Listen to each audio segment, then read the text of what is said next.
Hey, you're listening to Rising into Mindful Motherhood. I'm your host, Dr. Katie Wood.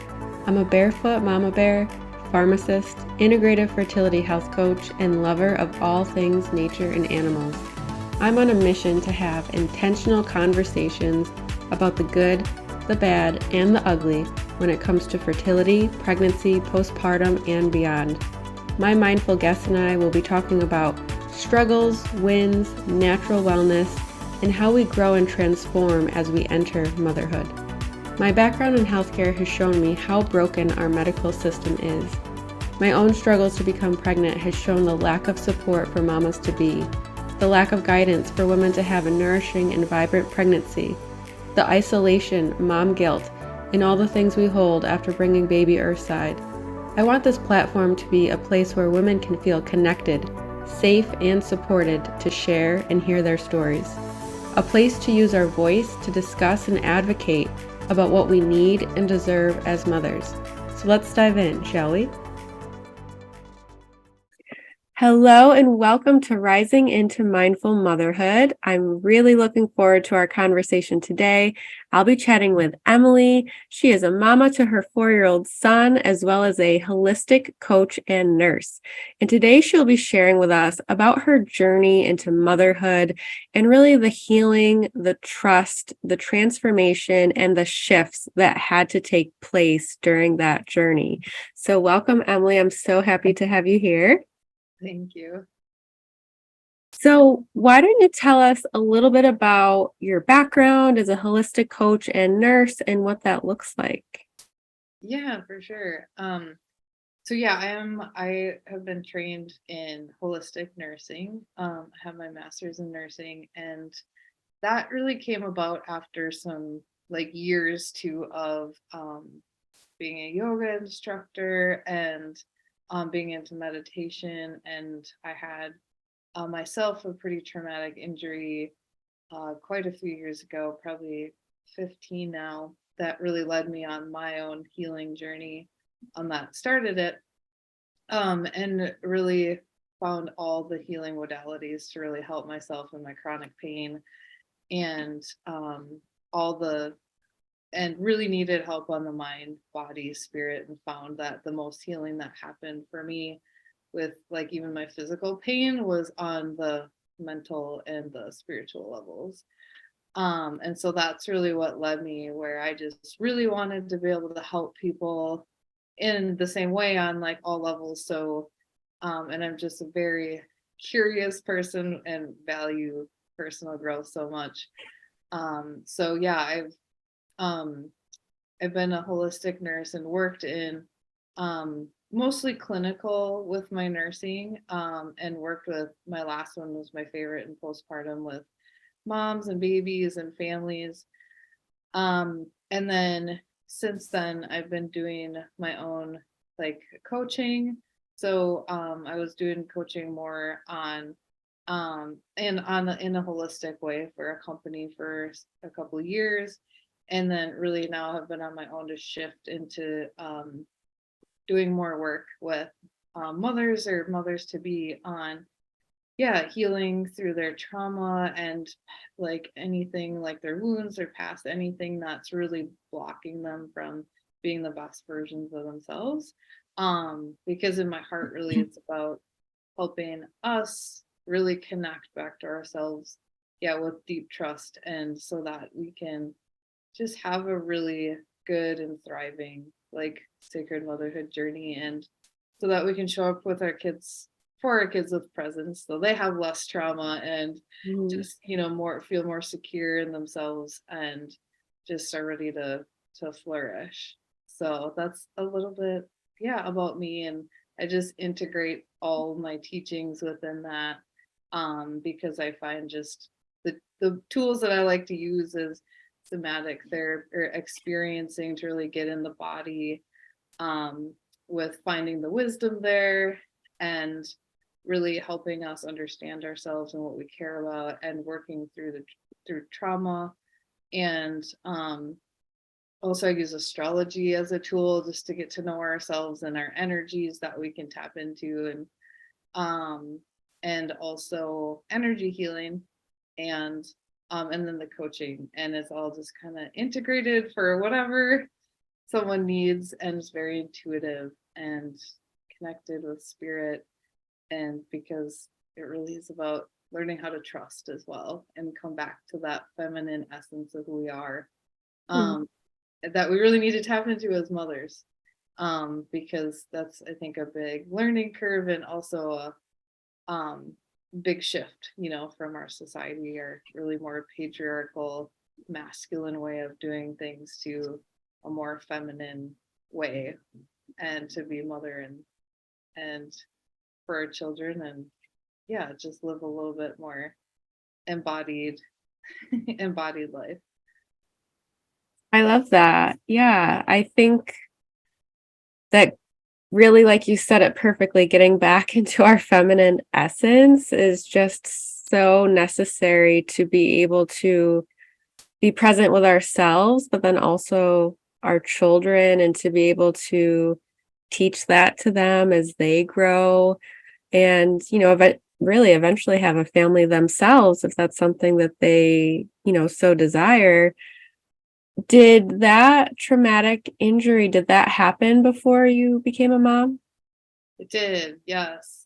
And I always knew I wanted to be a mother. And so, like, when that happened too, because it was to my abdomen, I was very afraid of, Mm, like, oh, my, like pregnancy and like birth and all that, because I had chronic pain and some limitations with that. Um, yeah, that was one of the things that, was scary, and also why I wanted to do the work, because I wanted to be a mother and didn't want to, not be able to. Yeah. wow. And that's in itself is a lot of trauma, that trauma, I'm sure can be held into your body. So do you feel like that's really when your healing journey started? Yes, for sure. Yeah, when you went through that. Wow.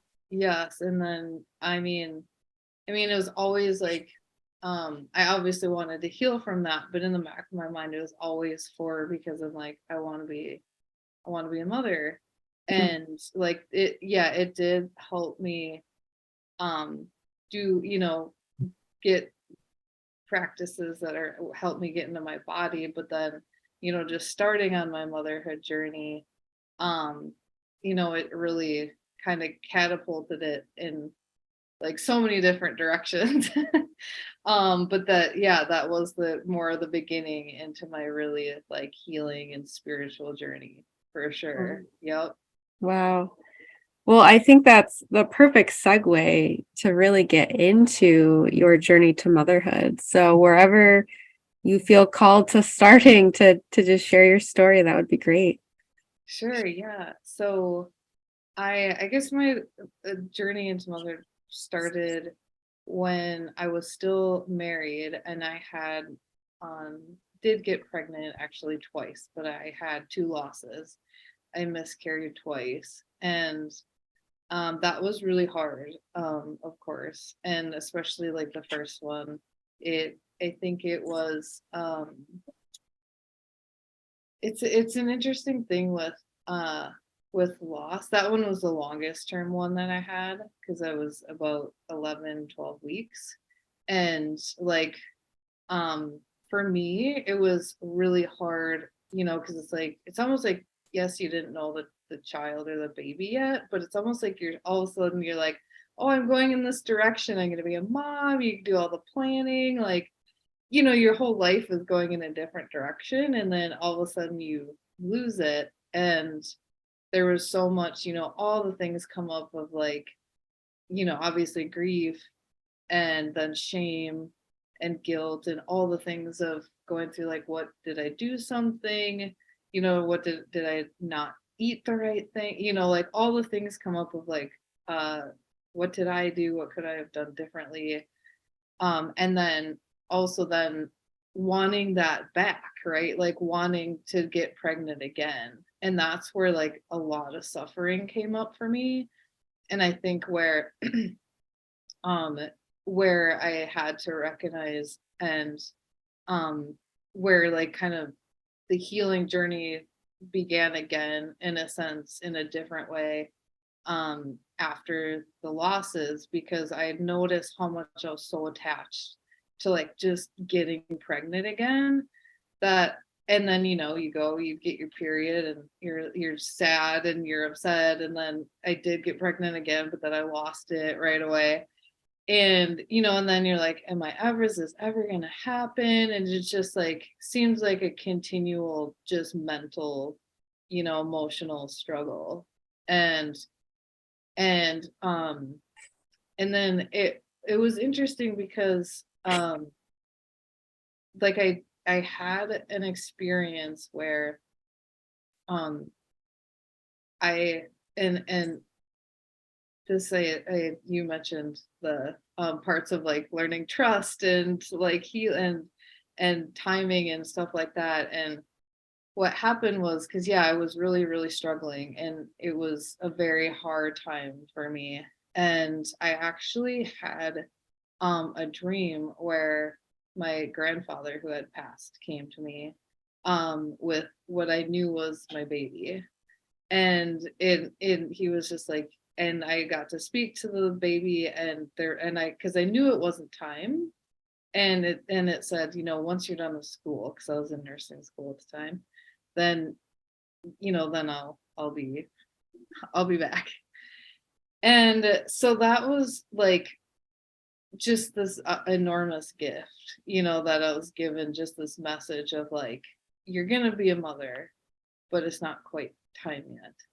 And so like I knew from that point forward that like, okay, like this now I know it's not going to happen for a while, and I know that's not what I'm supposed to be focusing on right now. And that's why I was like suffering so much. I was just so hyper focused on that. And really it uh showed me too, like that, like where I was suffering, and like the healing work I did need to do inside of myself, emotionally, mentally, physically too, to like go into motherhood um in a different way. Because I realized how stressed and overwhelmed I already was, and how I wasn't, like really in my feminine essence, like in the sense of like I was going about it in such a masculine way of like not really open and allowing and receiving and resting and all the things. I was going about it as like do and like stressed and trying to force things. And so it was such a gift, because having that, like knowing that too in my heart, like, okay, like I have this space where I get to embody more of like who I actually want to be as a mother. It was just a really beautiful gift. So it really started my journey of working through especially the trauma of like my old injury, because I realized how much my nervous system was so jacked up and how stressed I was. And like working through the losses and different and that too. Um and so it just really gave me the space to be able to start actually like feeling. And because I also it helped me realize how um disconnected I was to my body. And then once I started doing um that the healing work, and I was doing lots of like meditations, um like a lot of that, and like energy healing. And then I did get pregnant. Like I knew, like it was interesting because I knew like my son was coming. Like I could just feel it, because I had graduated school, and it didn't happen for till about, I think about a year or two even after I finished school. But I did get pregnant with my son. And it was interesting because I had gotten a divorce, because there's also a part of me that knew that he wasn't supposed to be the father of my children. And because once I got more and more in tune with my body and my wisdom, it just, more clarity came, where it was like, oh, this actually isn't the relationship that my baby wants to come into. and so had let that marriage go. And there's a whole bunch of healing around that as well. um and and so I actually, like, I'm a single mom, and I have been a single mom since the beginning.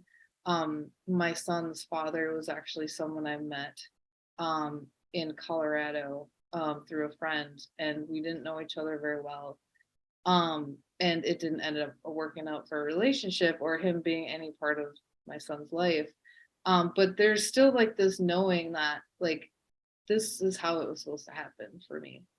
And so, like, and that was really, the beginning of my motherhood journey, in the sense when I became pregnant, and I knew that he was going to come to term. It's just, it was really nice to, like, because I was had done the healing work where I had, like, the intuition and the knowing, and just to be able to tune in to know, like, could feel what was right and what was happening. And even though it was very hard, because of course, being a single mom isn't ideal, obviously going into motherhood as a single person is is still scary, and unfortunate and sad, because I grieved for my son that he wasn't going to have a father, at least, right, not right away. And still, um had grieved that here and there as things came up. But so yeah, my journey is very different, because I started out as a single mom right away. um and but it's been just this beautiful journey. And like, my birth um was like traumatic, especially with like the pain. Like, I had a deep knowing that my son was going to be fine through the birth, and we were going to be fine. So like, I didn't have any fear or like anything like that, because I had done enough, especially like somatic and energy work, and just tuning into my body to know that, like, we were going to be fine through the birth.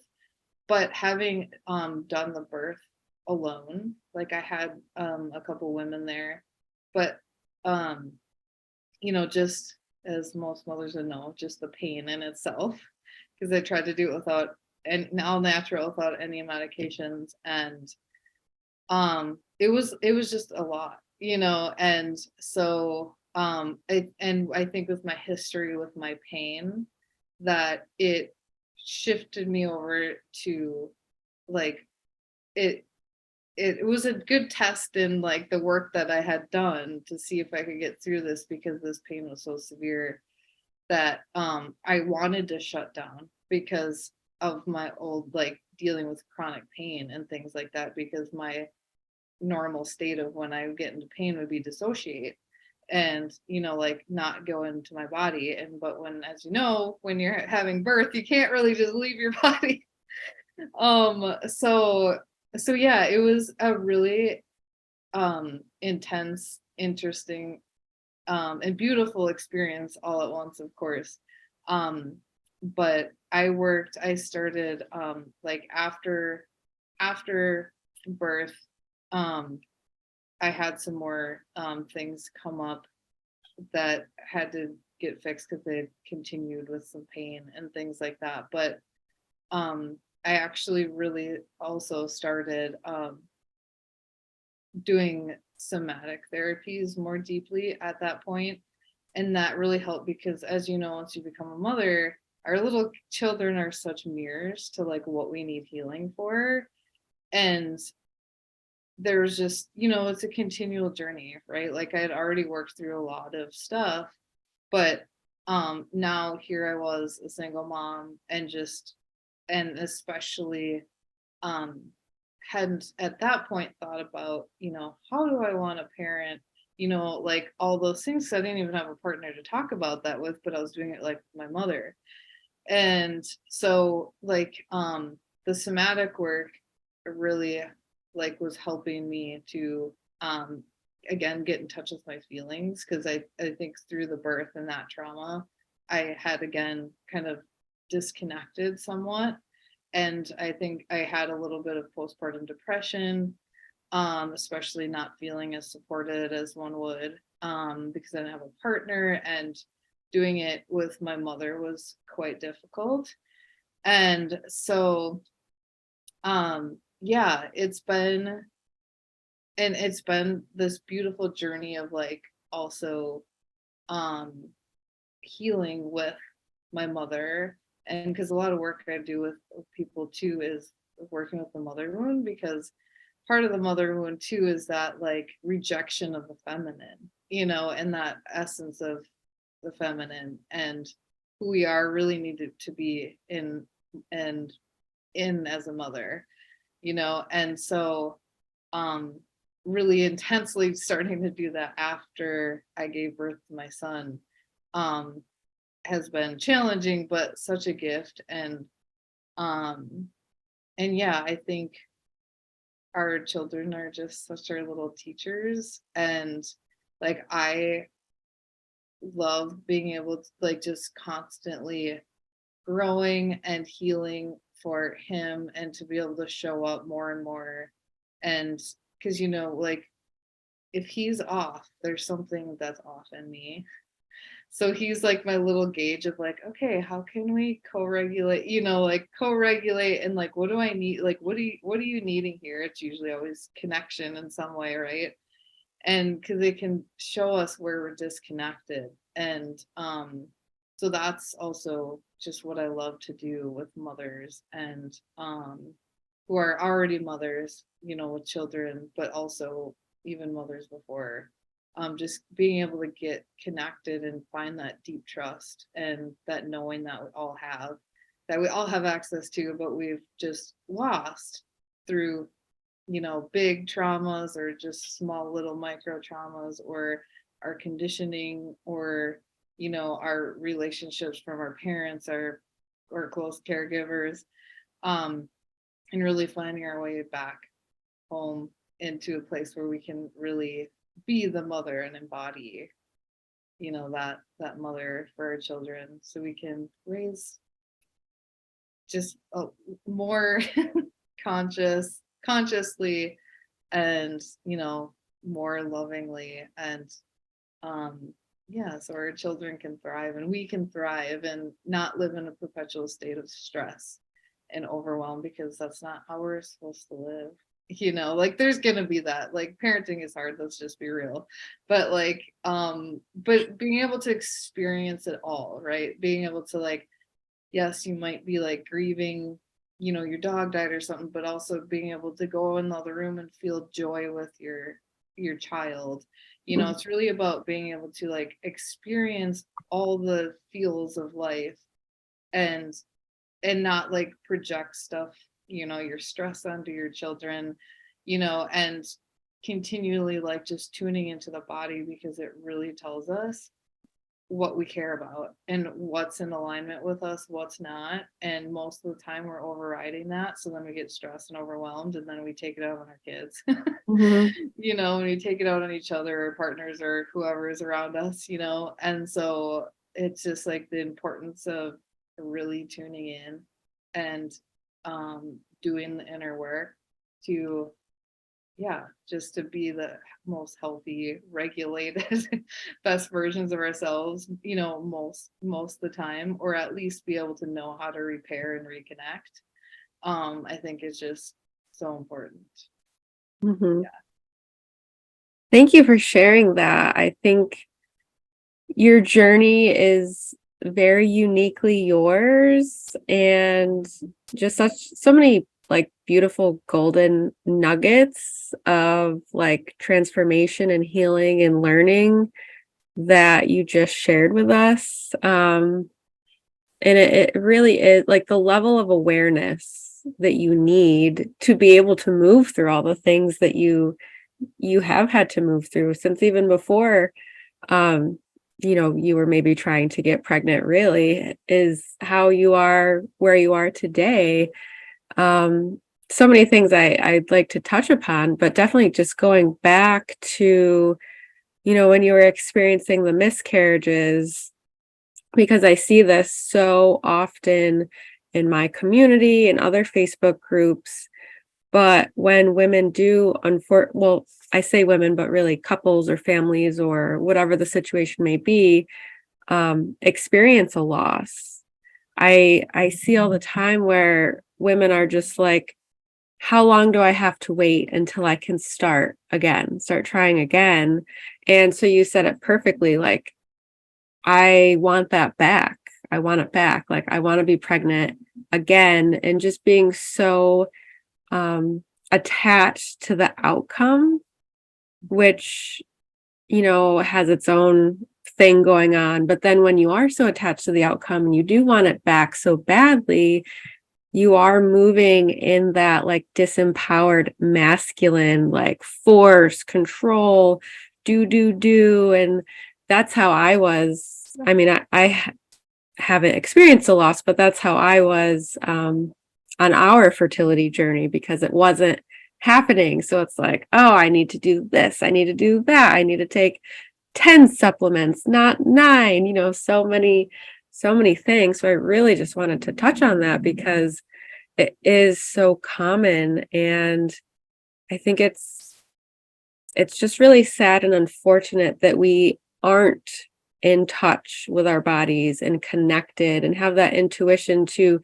maybe take a step back and really just allow ourselves to heal and to process what happened. Mhm. So thank you for bringing that up. Yeah, and because I like to talk to women too about when you think about it, especially when they're like struggling and we're so like our minds are only so hyper focused on that, Mhm. to like take a step back and ask like, if this like what are like would this soul, this little being that wants to come in to you, or whichever one, would this be an ideal environment? Yeah. Like what space, like Mhm. if you want, like if I was a little soul, would I want to come into like a super stressed environment? Is there space for me? Like, have you made space physically? Have you made space in your um schedule? Like, have you actually made in your inner being to even handle another little human? Mhm. Right. And because like once we start opening up and making space, we start resting. There's also the part of like resting and allowing, because once you make space, then you get really uncomfortable, because most of us do, and be like, all right, I've done these things, but now it's more of that, like, yeah, divine timing, and learning how, because I think there's like a deep process, like an initiation going into motherhood, of learning how to let go Mhm. and allow, because as you know, once you become pregnant, you have zero control. Yep. Like you learn, I mean, control is an illusion anyways, but like, firsthand, once you become pregnant, like you don't have control of what's happening. Like you really don't. Like, yes, you can take and support, and that's what we want, right? We want to nurture and support our bodies and eat great foods and, do all the things. But if we're doing, yeah, 10 supplements, but we're super stressed, like, Mhm. is that helpful? Probably not. Yeah. Probably not ideal. So it's like really like I try to ask about that, like, how are you creating space? Like, would you be able, like in your state right now, your stress suffering state, can you care for a baby?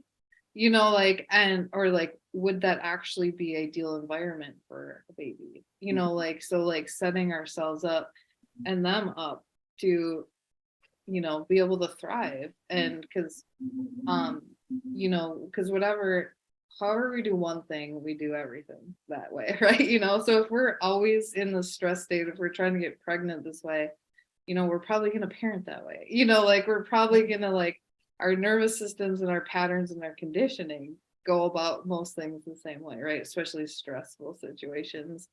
So like really, before a baby even comes, creating space and learning how to allow and de-stress and really just tune in, I feel like is just so important.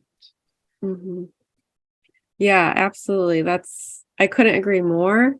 And it's a really hard question to ask yourself in that moment. Like, would my baby want to, does my baby feel safe and welcome right now? Yeah. And I think, like, if I were to have asked myself that question a few years ago, at one point, I probably would have had to say, like, no, because I'm so stressed and trying to make so many things happen. So I think that that's definitely a hard question to ask yourself, because you really have to be honest, but also, compassionate with yourself at the same time. But it's totally true, you know? Yeah. And I think asking yourself, even like flipping it of like, would you actually want a baby to come in right now while you're this stressed? Would you want this version of yourself to be here for the baby? Is this the Mhm. version of yourself that you want to show up for your child? Yeah. Is really like the question, because of course, when you say like, because I think, sometimes the other way around of like, would baby want to come in this time is a great question. However, I don't want women to feel like shameful if they're not coming in, right? Because it's still divine timing. However, it's more of asking the question of like, is this the version of yourself that you want, Mhm. that you want for your child? Like, because you're going to continually grow, and evolve into the best version of yourself in that moment. However, like right now, like you got to take an honest look and be like, holy crap, I'm a stress case, like, and I can't even handle this part. How am I going to handle going into birth and actually being a mom? Like, you're gonna Mhm. be a mess, right? And a lot of us are, but like we can set ourselves up, because we haven't had the support or the resources to actually set ourselves up for more success, because it's just not part of our culture. Mhm. It really isn't. And back in the day in many other cultures, they have a whole tribe, or they have their mothers. I know some cultures where when the grandmother comes and they bathe the baby every day and take it for a few hours so mom can have alone time. We don't have that, Yeah. like, and so like it's more, our culture is more of like, oh, just have a baby in your life is better, or Mhm. it's just expected of a woman to be a mother because we're womb carriers, but we're also expected to not have our own life. We're not expected to take care of ourselves, or like we're expected to pour from an empty cup. We're supposed to work full time. We're supposed to take care of our kids full time. We're supposed to do all the things, right? And it's just like, no, that's not how it works.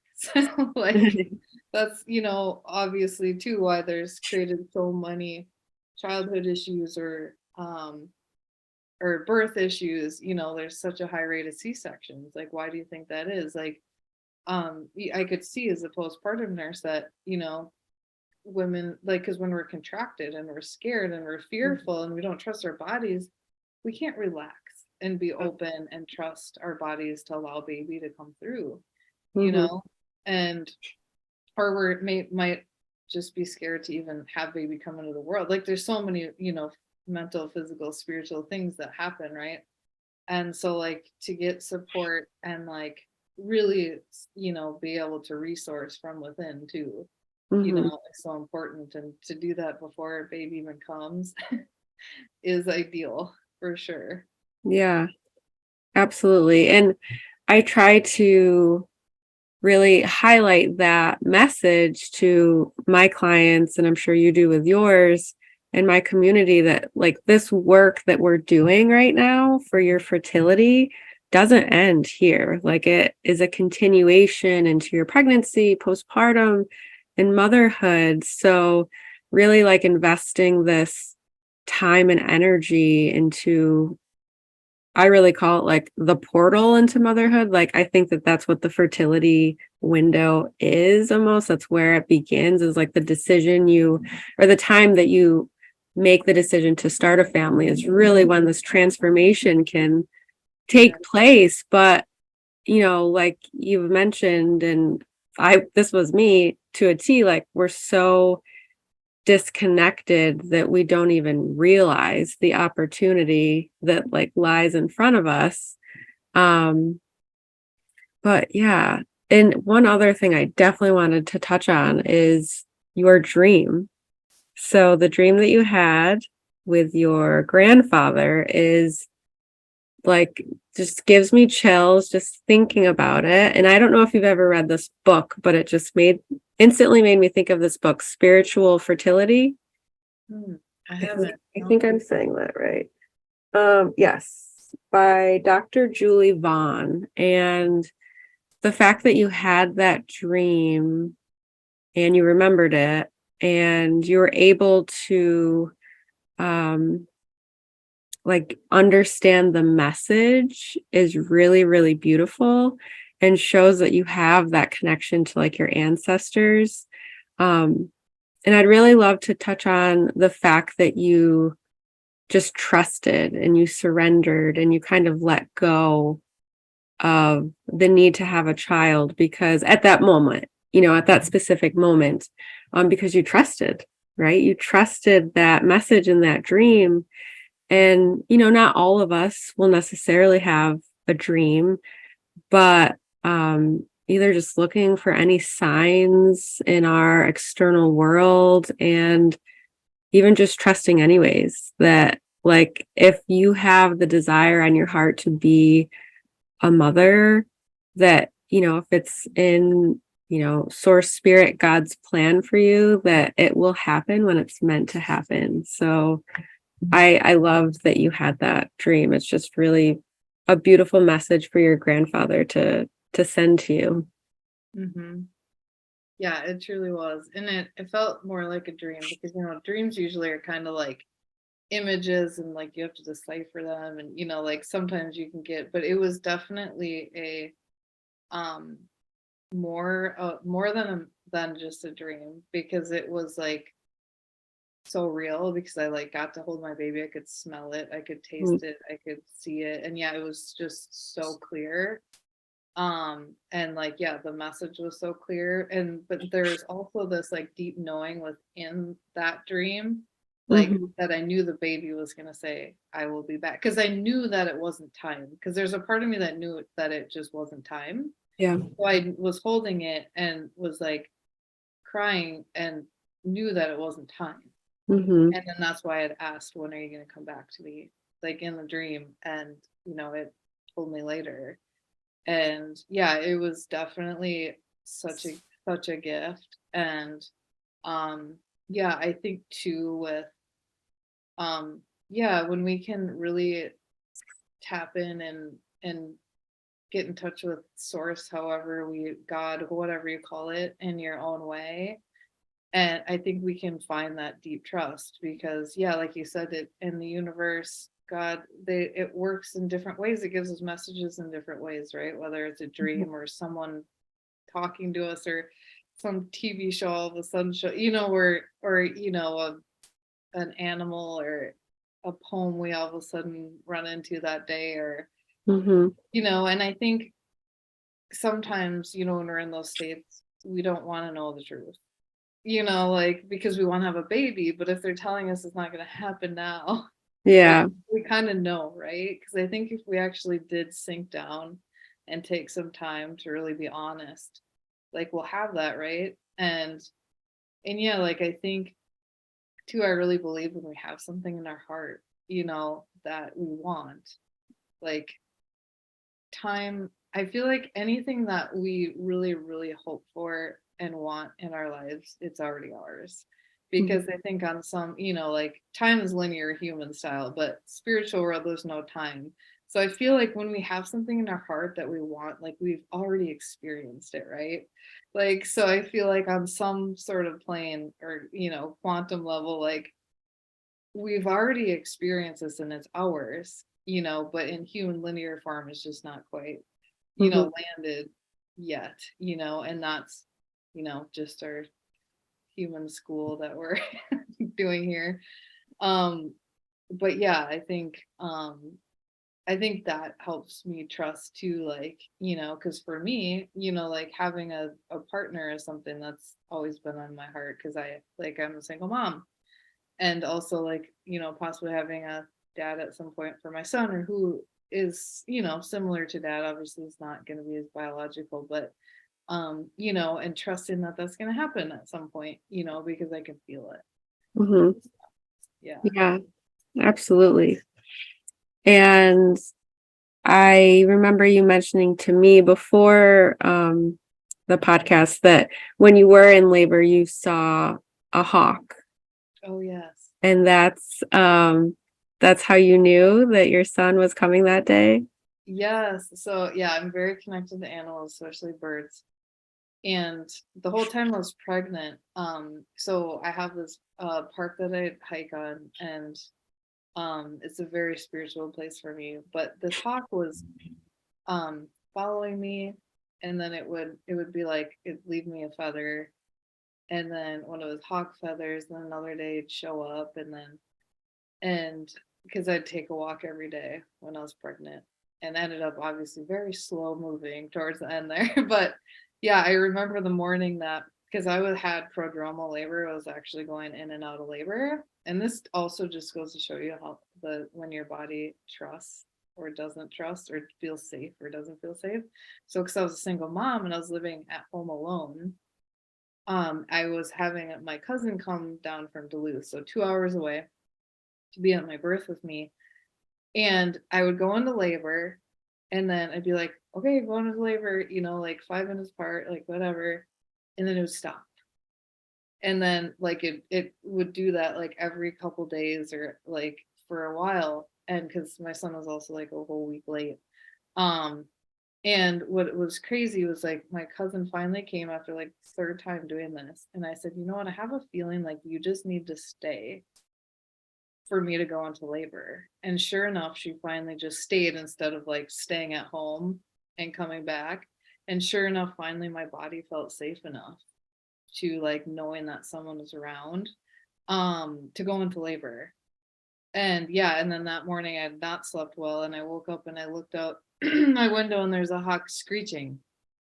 And like that's also a symbol of um yeah, some new birth or something like that. So I knew he was coming, and sure enough, he did. Mm-hmm. I went into labor like probably around, I think, 3 or 4 o'clock, like harder labor that day. Mm-hmm. Yep. Amazing. How long in total were you in labor with him? I was in labor from probably from when I felt like really hard labor, um, where I was like, holy crap, I gotta go to the hospital, was probably around like 5 o'clock. I think it was in the evening, and then I delivered him at 8 a.m. the next Okay. the next day. I think it was like 7:58 or something like that. But I did, because since I had prodromal labor, my uterus was tired because it had gone in and out of labor, that I Mm-hmm. had to end up getting Pitocin after like 9 hours. Mm-hmm. Um, and so I did end up getting an epidural, which I was trying to avoid, because it was just, I reached my max and I was like, okay, we're gonna do this. And I do remember after getting it, and finally the pain subsiding, I was just like, oh my gosh, am I gonna feel pain again? Like that fear of like Mm-hmm. feeling that traumatizing pain again. And I just remember, because my cousin who was with me was the labor and delivery nurse. And I said, Okay. I'm like, am I gonna feel it? Am I gonna feel it? Am I gonna feel it? Because I had an epidural, and she's like, oh, you'll probably feel pressure. I'm like, that's bullshit. I'm like, I know it. But it actually helped me, like I was afraid, but since I had done the work and just knowing that he was going to be okay, when I was able to push, I did not stop. And I pushed him out, and he was my first within a half an hour. And like the midwives are like, how did you do that? And I was just like, because I wouldn't stop. They're like, take a break. And I'm like, no. And because I knew, for one, the pain would stop once he was out of me. Mm-hmm. And I knew also that he was fine, and he never had any decelerations or anything like that. And just like the pure, just knowing like, we got to do this, we got to get it out. And even though it hurts the worst that you could ever, feel in your life. But it also was, after that, it just makes you realize how strong and resilient you are, right? And can resource from a place of like knowing, and Mm-hmm. and trust. in yourself too, to be like, all right, like we got to do this. Like, even though I'm really scared of feeling the pain, the only really way that this is going to work is like to do it, right? Mhm. Because I could have went the other way and been like, I don't want to do this, and end up in the C-section or something. But yeah, thankfully it worked out where I could have them vaginally, and it was good. He did displace my sacrum, so I had like 10 out of 10 pain afterwards, just going to the bathroom. But that was fixed, thankfully, after some chiropractic adjustments. um, but the motherhood is a trip. Yes. It's a lot. Your body goes through a lot. Your mind, body, and spirit goes through a lot. Through the birth and into motherhood, and it's definitely an initiation for sure. Yeah. I was just trying to think of like a word for it, but you just said it, initiation. That's exactly what it is. It really Yeah, is. on so many levels, right? On so many levels, if you allow it to be, right? I mean, it is for everyone, but I think we suffer more when we resist it, right? And we resist the lessons and resist actually learning from them, and letting them show us the way. Yeah.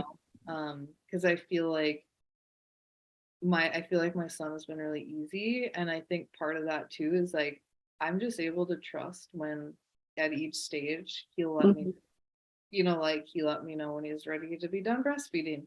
He let me know when he was, like ready to potty train. I didn't force it at a certain Mhm. time because I wanted him to be. Yeah.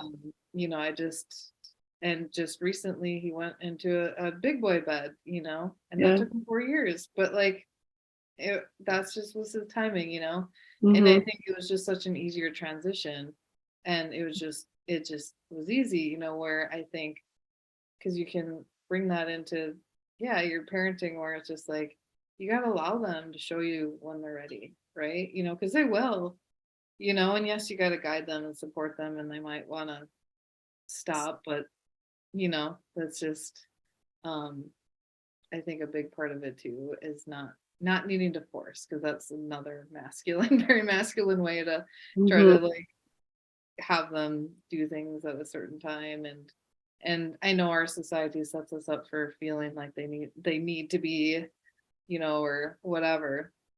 But um yeah, I think we can find ways to slow down and Mhm. allow them to show us when they're ready. Yeah. I think the theme of this whole podcast today is just like trust, because, trusting really our children from the very beginning. Trust that they'll come in when they're ready, trust that they'll be born when they're ready, that they'll stop breastfeeding when they're ready, and just all of these milestones that they hit. And you're like, you said it perfectly, just allowing them to show us when they're ready and not forcing it. And it just made me think of my daughter. She turned 3 in May, and she was already daytime potty trained, but like nighttime, we were still doing like the pull-ups. And I remember at one point in my mind, I'm just like, oh my gosh, what are all the things I have to do so she can like get through that? And then I just like took a step back and just thought to myself and talked to my husband about it. And we're like, we're just not going to worry about it, because like it is what it is. Nighttime potty training is probably going to be really difficult. And honestly, I kid you not, probably just a couple weeks after this, she was waking up and her pull-up things were dry, like Mm-hmm. day Mm-hmm. after day after day. And then I was just like, okay, I didn't even have to do anything. I didn't have Right, to do yeah. anything. I didn't have to stress about anything. I didn't have to Google search. Like, there's nothing wrong with my child. There's nothing wrong with your child. Like, what society does tell us isn't necessarily what's right for your child. Like, it's an average at best. So that means some maybe hit that milestone before others, and then some hit the milestone after others. And they're all going to end up, in the same place at the end of the day. So yeah, just trusting the entire process and the fact that you're supported always. And yeah, amazing. I have really, really enjoyed this conversation, and I know that you have a freebie for the listeners. So if you want to tell them a little bit about the freebie and then also where the audience can learn more and connect with you as well.